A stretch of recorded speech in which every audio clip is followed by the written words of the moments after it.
Bonjour à toutes et à tous, bonjour aux auditeurs et aux auditrices de Radio ACB et bienvenue dans un nouveau numéro du cours d'histoire sur les ondes, sur le 101.7 FM, donc un cours pour les classes de 3e du Collège de Bernica. On continue aujourd'hui la deuxième grande partie du cours d'histoire, c'est-à-dire l'étude du monde après 1945, après la Seconde Guerre mondiale.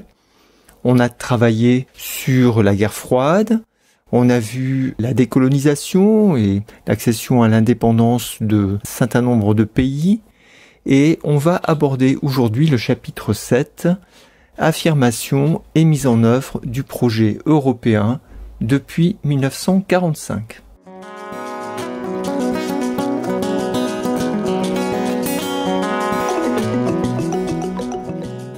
J'espère que vous avez pu suivre le précédent cours malgré les petits problèmes techniques d'écoute en direct sur le site de Radio ACB.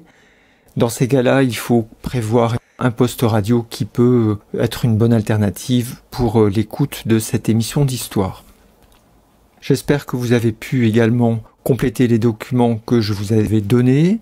Et sachez que si vous avez loupé la diffusion du cours en direct, vous pouvez toujours le retrouver sur la chaîne YouTube de Radio ACB. N'hésitez pas d'ailleurs à vous abonner à cette chaîne YouTube de façon à ce que nous puissions lui donner un nom un peu plus lisible sur la chaîne YouTube. Nous vous avions d'ailleurs donné des liens pour aller voir des vidéos. J'espère qu'elles vous ont été utiles pour mieux comprendre le cours. Vous en avez une d'ailleurs à la fin qui est un résumé de la leçon que nous avions vue la fois précédente. Alors aujourd'hui, nous allons parler de l'Europe. Quand on parle de l'Europe, il faut tout de suite distinguer deux choses. La définition géographique de l'Europe, qui est donc cet espace compris entre l'Oural et le Caucase et qui reprend globalement la péninsule eurasienne, on pourrait dire. C'est un espace géographique, c'est l'Europe géographique.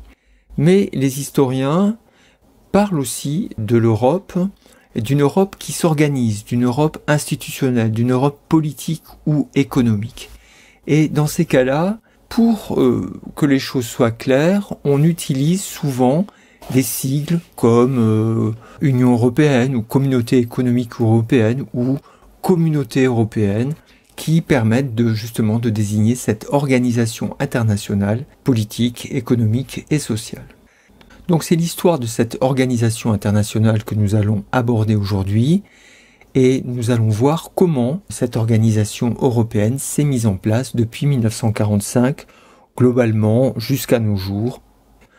En introduction, je vous propose quelles sont les étapes, mais également les enjeux ou les objectifs de cette construction européenne. Parmi les envois que je vous ai faits, vous avez trouvé une planche de documents complémentaires. On va travailler avec le livre, mais aussi avec ce document. Donc j'espère que vous avez les documents sous les yeux, la planche de documents, que vous avez votre fiche de travail prête à être complétée et que vous avez votre livre ouvert, page 126 du manuel. La première partie concerne les débuts de la construction européenne. Et on peut prendre à ce sujet à la fois le document 1, page 126 de votre livre, qui est une image d'accroche, mais également le document 1 de la planche de documents. Si on démarre avec le document qui est sur le livre, qui s'intitule « L'Europe unie, un espace de paix et de démocratie », c'est une caricature allemande qui date de 1979. Vous voyez donc au premier plan un jeune couple qui vote à des élections, on le verra, européennes, et en arrière-plan, on voit des militaires avec leurs drapeaux des différentes nations européennes et le nom de différentes grandes batailles européennes, et ces militaires sont en train d'applaudir, vous avez remarqué, ces jeunes qui votent aux élections du Parlement européen. Le message, vous le devinez, c'est un message de paix. Ces militaires applaudissent car ils voient que les guerres seront terminées entre les différentes nations européennes. Un deuxième élément d'explication, ou en tout cas de compréhension pour la mise en place de cette organisation internationale, c'est le document 1 de la planche. Donc c'est une affiche réalisée en 1960 à l'initiative de Jean Monnet, père de l'Europe, pour son comité d'action en faveur des États-Unis d'Europe. Vous voyez que là, sur cette affiche donc titrée Les États-Unis d'Europe, vous éviteront l'écrasement. On voit un homme qui est coincé entre deux blocs qui l'écartent en même temps. C'est une image qui vous rappelle la situation de la guerre froide avec ces deux blocs américains d'un côté, communistes de l'autre. Et entre les deux, même du point de vue géographique, eh bien, on a l'Europe. Et on voit que cette Europe veut se dégager de l'une et l'autre des influences des deux blocs. Ça nous rappelle d'ailleurs le non-alignement des pays fraîchement décolonisés. Alors c'est un message d'indépendance politique vis-à-vis des grands enjeux, des grandes tensions ou du jeu des deux blocs à l'époque. Mais en ce qui concerne la France, il ne faut pas oublier que la France s'est quand même mise du côté américain et du côté du bloc occidental et que ce n'est pas visible sur cette image, mais c'est surtout pour faire face au bloc communiste que l'Europe va tenter de s'unir et de s'organiser. C'est peut-être d'ailleurs aussi suite au constat de recul de l'Europe sur l'échiquier international suite à la Seconde Guerre mondiale, et donc à cette volonté de réunification et de renforcement de la puissance européenne. Donc on peut noter en trace écrite sur votre fiche, après 1945, les États d'Europe de l'Ouest cherchent à s'unir afin d'éviter une nouvelle guerre, c'est le document du livre, une nouvelle guerre, et pour faire face au bloc communiste. Et pour faire face au bloc communiste. Alors c'est vrai que ce qui va nous intéresser, en tout cas les acteurs de cette Union européenne, on va le voir, seront surtout les pays d'Europe occidentale, de l'Ouest, puisque le rideau de fer empêche toute relation avec les pays d'Europe de l'Est. La première réalisation, au lendemain de la Seconde Guerre mondiale, se fera avec une mise en commun des productions de charbon et d'acier. Après la Seconde Guerre mondiale, on craint le réarmement de l'Allemagne et la France occupe d'ailleurs la région de la Sarre en Allemagne, mais les Allemands considèrent que leur production d'acier est trop importante et Jean Monnet, qui est à l'époque un fonctionnaire international, a l'idée de mettre en commun la production de charbon et d'acier des deux pays, de l'Allemagne et de la France, plutôt que de se retrouver dans cette situation d'occupation qui, on l'avait vu en 1923 avec l'occupation de la Ruhr, ne menait à rien. Donc Jean Monnet, qui est d'ailleurs secondé par le ministre des Affaires étrangères français Robert Schuman à l'époque, ces deux hommes vont se lancer sur cette nouvelle association et Robert Schuman dit d'ailleurs à ce sujet « L'Europe ne se fera pas d'un coup, ni dans une construction d'ensemble, elle se fera par des réalisations concrètes, créant d'abord une solidarité de fait. » Donc c'est très positif puisque l'objectif c'est celle d'une solidarité là entre les deux anciens ennemis, entre la France et l'Allemagne. Donc en 1951, il y a un traité qui va créer ce qu'on appelle la communauté économique du charbon et de l'acier, la CECA. Donc on peut le noter sur votre fiche. En 1951, la France et l'Allemagne, mais il y a également l'Italie et les pays du Benelux. Le Benelux, je vous le rappelle au passage, c'est la Belgique, BE, les Pays-Bas, Netherlands, NE, et le Luxembourg. Le Benelux, donc, crée une association économique, la Communauté européenne du charbon et de l'acier. La Communauté européenne du charbon et de l'acier. ce qu'on appelle la CECA, CECA, comme sigle. Pas de définition particulière. Ce qu'il faut retenir, c'est que c'est une sorte donc de marché commun sur le charbon et l'acier, c'est-à-dire que les pays ne s'imposent pas de taxes pour s'échanger ces marchandises. Il n'y a pas de taxes douanières dans les achats ou les ventes entre ces pays-là. Et il y a un tarif douanier qui est réglementé pour les autres pays européens.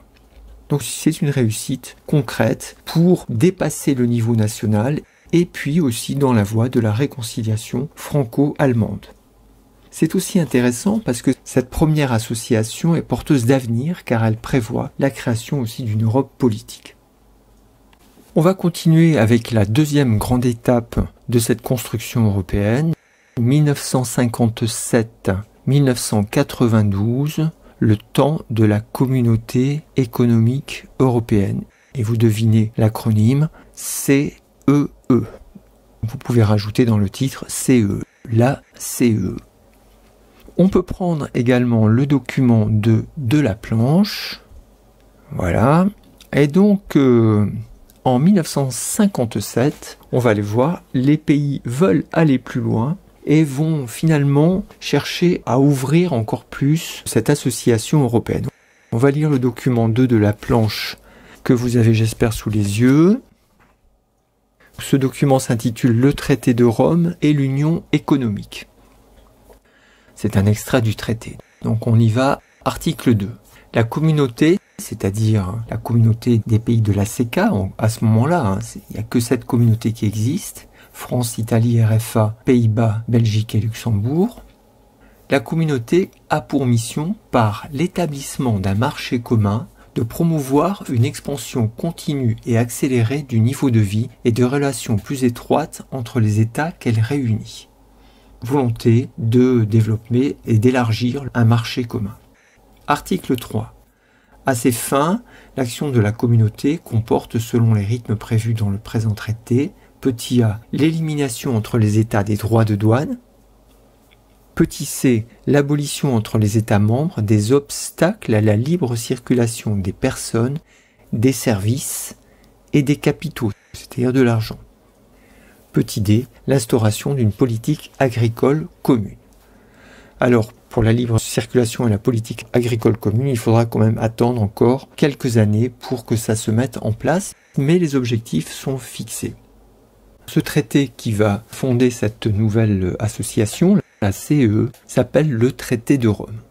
Donc on peut noter sur la fiche, en 1957, les 6 États de la CECA, en 1957, les 6 États de la CECA signent le traité de Rome, qui fonde la communauté économique européenne. La communauté économique européenne. CEE. À l'époque, on a souvent appelé cette Europe l'Europe des 6. On peut noter les dispositions de ce traité sur votre fiche. Que prévoit ce traité? Ce traité prévoit la libre circulation des biens, c'est-à-dire des marchandises, entre parenthèses, diminution des droits de douane, on peut parler également de marché commun, mais également la libre circulation des capitaux, des personnes, à l'intérieur de la communauté.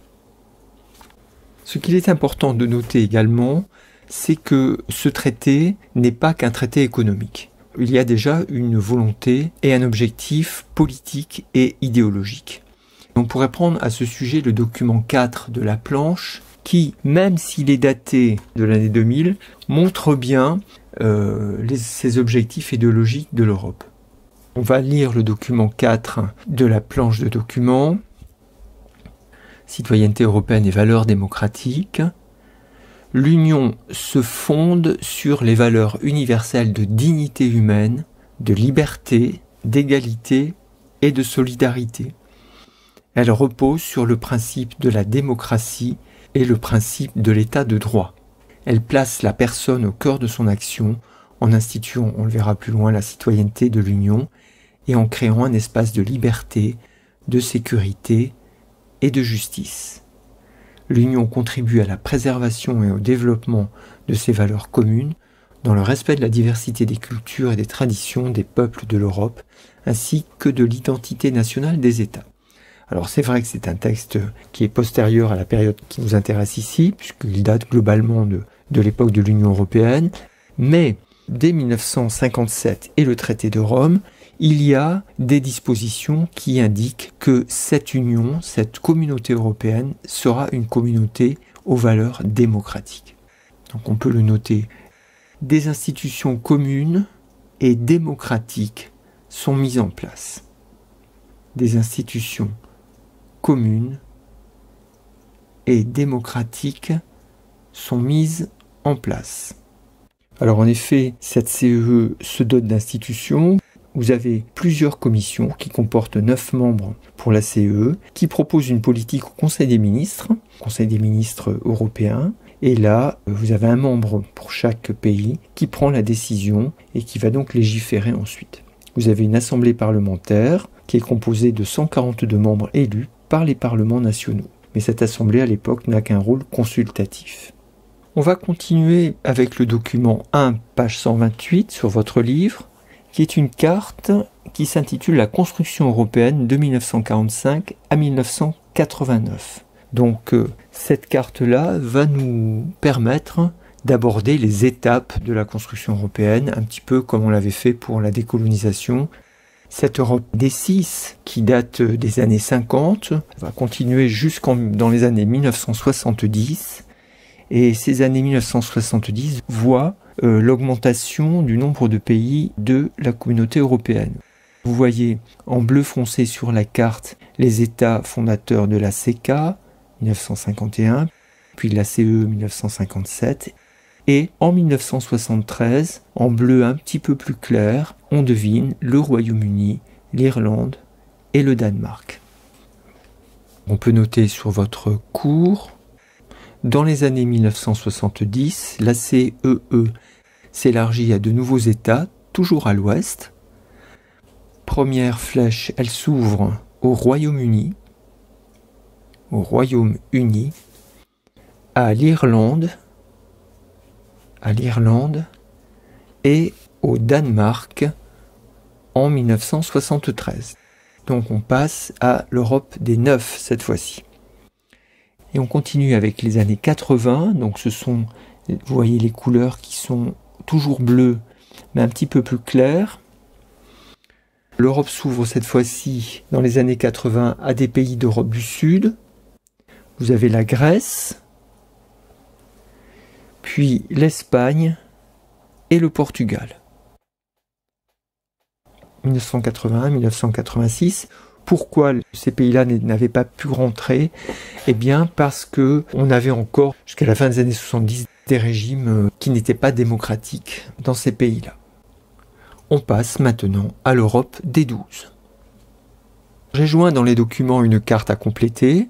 Vous pourrez identifier ces différentes étapes dans la carte et en même temps identifier les pays européens.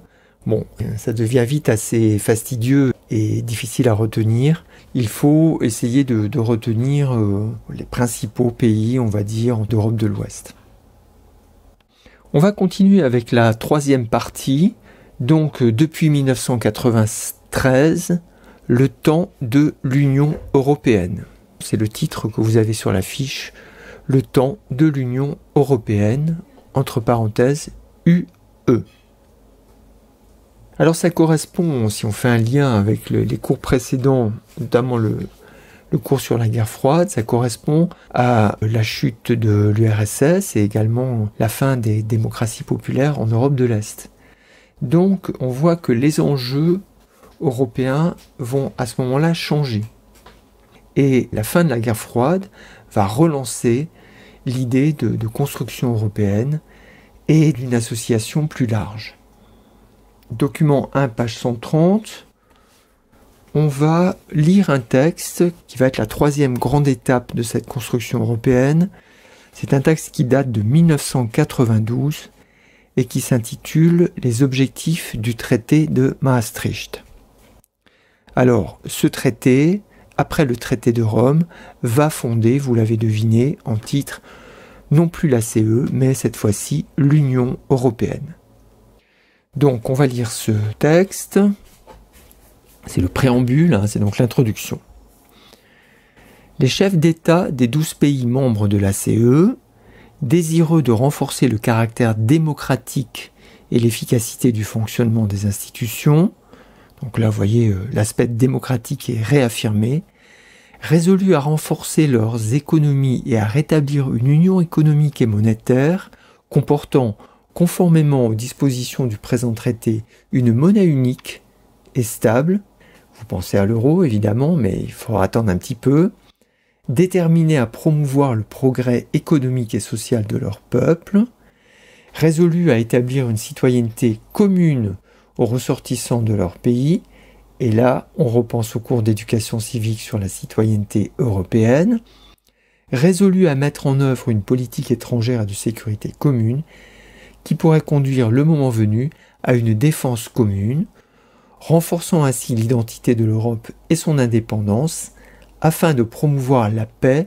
la sécurité et le progrès de l'Europe et dans le monde, réaffirmant leur objectif de faciliter la libre circulation des personnes tout en assurant la sûreté et la sécurité de leur peuple, en insérant des dispositions sur la justice et les affaires intérieures dans le présent traité, etc., ont décidé d'instituer une Union européenne. Voilà. Donc une phrase à rallonge, vous l'avez remarqué, mais qui nous montre les différents objectifs de ce nouveau traité, le traité de Maastricht, que l'on peut noter sur la fiche. En 1992, c'est une date à retenir, avec d'ailleurs 1951 et 57. J'ai oublié de vous le dire, il faut souligner les dates de 1951 pour la CK, 1957 pour la CE et 1992 pour le présent traité de Maastricht, donc M2ASTRICHT, vous avez l'orthographe sur le livre. Donc les 12 pays de la CE signent le traité de Maastricht qui fonde l'Union européenne, c'est-à-dire l'UE. Si on rentre dans les détails de ce traité, on peut noter sur le cours, ce traité qui reste attaché aux valeurs démocratiques prévoit une monnaie unique. On peut le noter, une monnaie unique. Bon, vous le devinez, ce sera l'euro un petit peu plus tard. Une monnaie unique. Il amorce, on l'a lu, une politique étrangère et de sécurité commune. Alors, on utilise le sigle PESC. PESC, on le reverra en cours d'éducation morale et civique quand on abordera le thème de la défense. Globalement, c'est essayer d'avoir un corps d'armée en commun entre les pays pour se défendre. Il crée également une citoyenneté européenne. C'est le document 4 qu'on avait lu tout à l'heure sur la planche qui en parlait, mais vous l'avez déjà vu dans le cours de MC. C'est aussi le document 4 d'ailleurs de votre livre, page 131 qui en parle. Je ne reviens pas dessus, vous vous en souvenez, cette citoyenneté européenne permet à des ressortissants européens de participer aux élections municipales et européennes s'ils résident dans un pays de l'Union européenne, différent du leur, donc donnant à tout citoyen de l'UE des droits, c'est ça la citoyenneté, ce sont des droits hors de ses frontières nationales. Si on retourne sur la carte document 2, cette fois-ci, page 128, c'est la carte que vous avez en dessous, qui correspond à la période depuis 1989. Vous remarquez qu'il y a une zone qui est entourée d'un trait rouge. Et on vous dit en légende, espace Schengen. Alors de quoi s'agit-il? C'est un peu moins connu que le traité de Maastricht, mais Maastricht proposait, d'ailleurs le traité de Rome aussi, proposait la libre circulation des personnes. Ce n'est pas aussi facile que ça, et certains pays sont d'accord, ils vont donc signer ces accords de Schengen, et d'autres pays ne sont pas d'accord et préfèrent ne pas faire partie de cet espace où on peut circuler librement dans l'Union européenne. Vous remarquez par exemple que le Royaume-Uni et l'Irlande ne font pas partie de l'espace Schengen, et en même temps, des pays comme la Norvège ou l'Islande, qui ne sont pas dans l'Union européenne, sont bien d'accord pour participer à cet espace de libre circulation. Vous allez me dire, mais alors où se fait le contrôle de la circulation? Eh bien, le contrôle se fait à l'extérieur de cet espace, sur les frontières extérieures de cet espace, avec le système Frontex. On en a parlé avec le problème des migrants et donc le contrôle des migrations qui se fait justement au niveau de la Grèce, au niveau du sud de l'Italie ou du sud de l'Espagne. Donc on peut noter sur la fiche, document 2, page 128, la libre circulation des personnes est renforcée par les accords de Schengen. Les accords de Schengen. S-C-H-E-N. G-E-N, on dirait un nom chinois, mais en fait c'est une petite localité du Benelux. Donc les accords de Schengen 1995 qui abolissent les contrôles douaniers entre les pays signataires. Donc aujourd'hui, si vous êtes en France et que vous voulez aller en Espagne, bon, hors crise du coronavirus évidemment, vous passez la frontière, il n'y a plus de douaniers. Idem pour aller de la France en Allemagne, etc. Il y a une libre circulation des personnes dans cet espace Schengen. On va continuer avec le document numéro 5 de la planche, qui nous rappelle d'ailleurs quelques éléments qu'on avait vus aussi en cours de MC sur l'Europe. Ce document 5 est une carte postale qui date de 2005, éditée par la Commission européenne et qui est titrée « Les symboles de l'Union européenne ». Donc les symboles, vous vous souvenez, on avait vu symboles et principes en EMC. Vous savez ce que c'est. Donc vous avez un certain nombre de symboles qu'on peut retenir sur cette carte postale. Donc je ne rentre pas dans les détails, il suffit de regarder le document.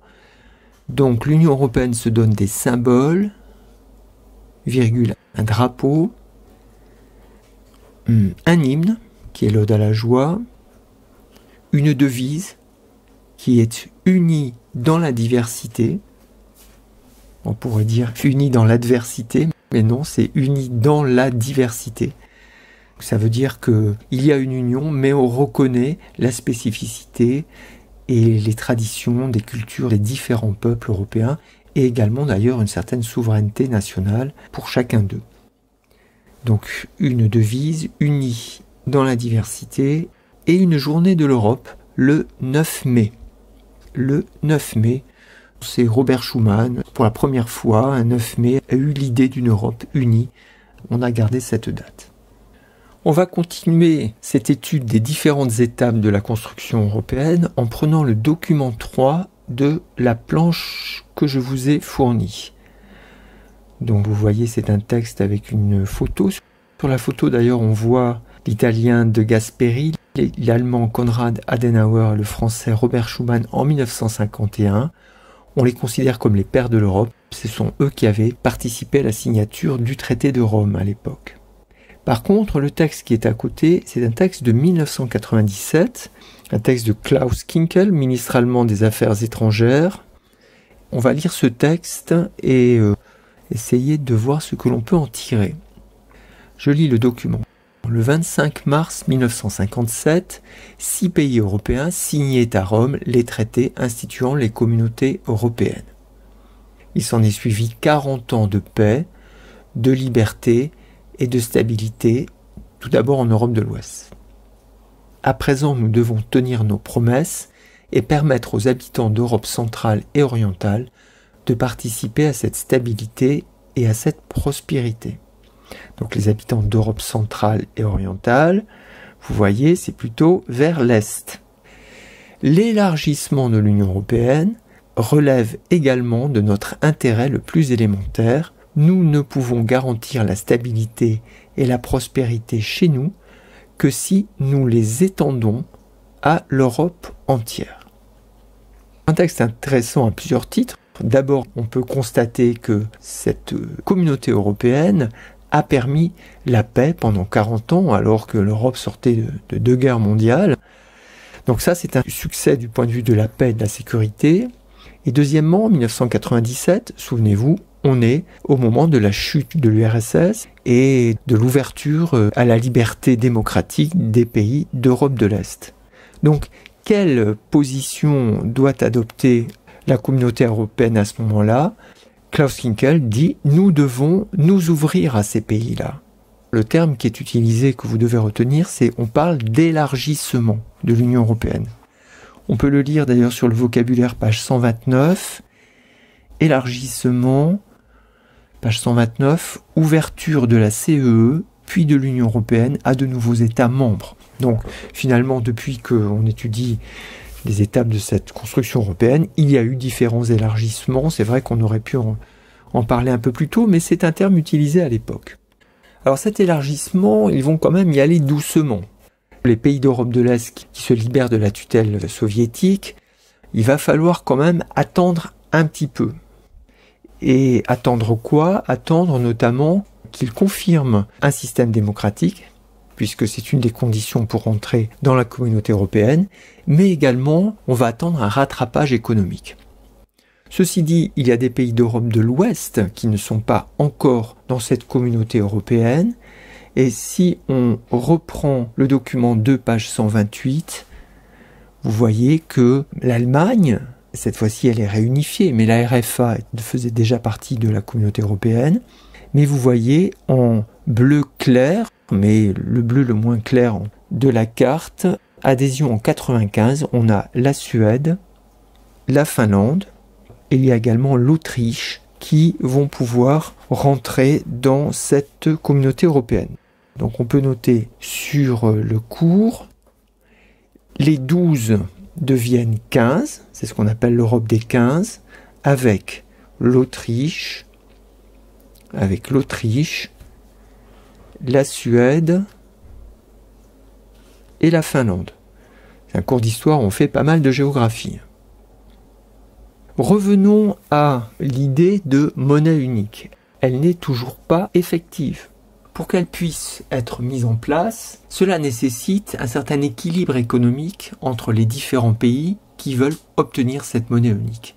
Donc en 2002, on considère que cet équilibre est atteint et en 2002, donc l'euro, vous pouvez noter sur votre fiche de travail, en 2002, l'euro, la monnaie, l'euro, est mise en circulation. Mais c'est un petit peu comme Schengen. Vous voyez sur la carte 2, page 128, ce sont les petites pastilles jaunes. Certains pays refusent d'adopter l'euro.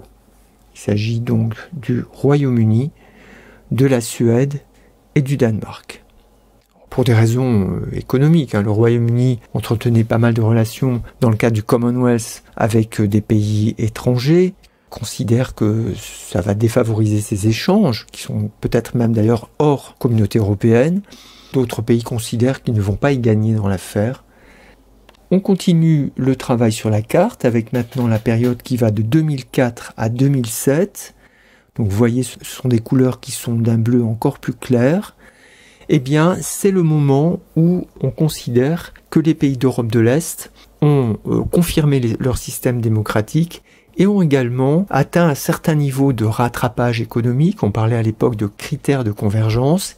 Il fallait pouvoir remplir ces critères de convergence pour pouvoir rentrer dans l'Union européenne. On peut noter sur votre cours, entre 2004 et 2007, l'Union européenne accepte l'adhésion et l'intégration de ce qu'on appelle les PECO. P-E-C-O. P-E-C-O. PECO veut dire pays d'Europe centrale et orientale. Donc c'est un terme de géographie à retenir qui peut être assez utile pour désigner cet ensemble de pays-là. Donc accepte l'adhésion et l'intégration des PECO, libérés de la domination soviétique. L'Europe comporte alors 27 pays.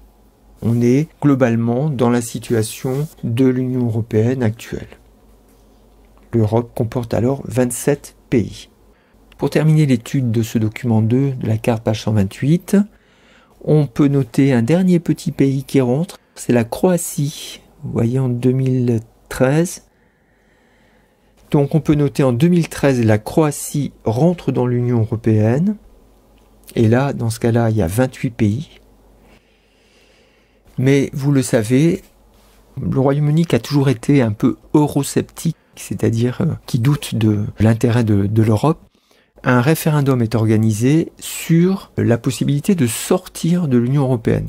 Ce référendum est organisé au mois de juin 2016 et à la surprise de tout le monde, 51,9% des voix vont pour le retrait du Royaume-Uni de l'Union européenne. C'est une grosse surprise, hein, c'est aussi une grande déception pour les gens qui croient en l'Europe et pour les Britanniques qui croient en l'Europe. Ce retrait doit être entamé en 2017, donc c'est pour ça que j'ai retenu la date de 2017.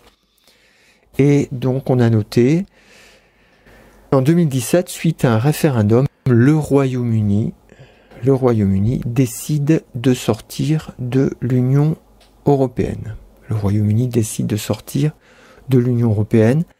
Ce retrait qui devait avoir lieu au mois de mars 2019, c'est-à-dire 2 ans après, a été repoussé. La sortie réelle et définitive du Royaume-Uni a ensuite été fixée au 31 janvier 2020, suite à un vote d'un amendement, l'amendement Letwin, à 322 voix pour contre 306 contre. Vous voyez que le jeu de la démocratie fait que parfois on n'est pas loin d'un équilibre entre 2 avis divergents, mais c'est la loi de la majorité qui l'emporte. Voilà, c'est un cours assez rapide sur cette construction européenne.